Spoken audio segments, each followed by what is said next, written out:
In today's video, I'm going to teach you how to create scrolling text animation in Wix Studio. Create a professional look and feel in 2026. We're building a clean, professional scrolling text bar, sometimes called a marquee, to highlight announcements, sales, or important updates.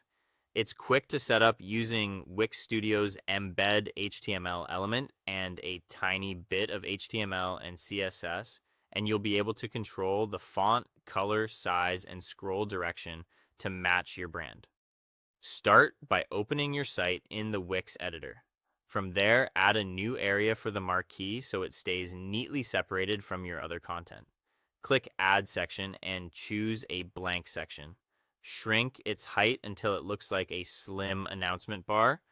Then set a background color that contrasts well with the text you plan to show.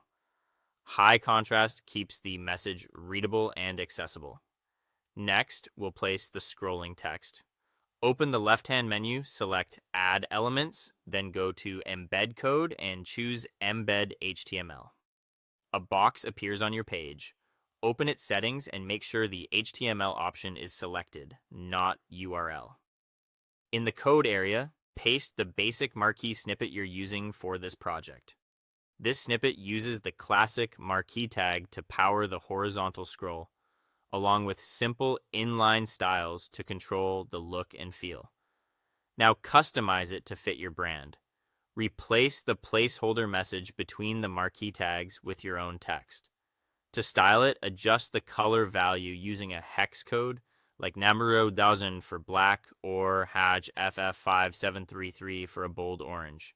If you're unsure which color to pick, a color picker in Design Tools or a browser-based color picker can help you match your brand precisely.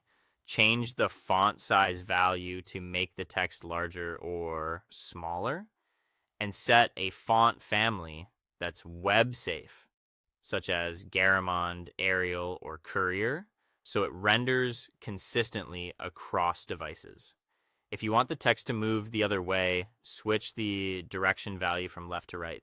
For multiple messages with breathing room between them, insert a few non-breaking spaces using the HTML code for space, so each item has clear separation. With your content styled, resize the AHTML box so it stretches the full width of the section and sits centered. Click Update in the HTML settings to preview the changes instantly. When it looks right, drag the announcement section to the top or bottom of your page, wherever it works best with your layout. Don't forget to save your work, that's it. You now have a polished, customizable scrolling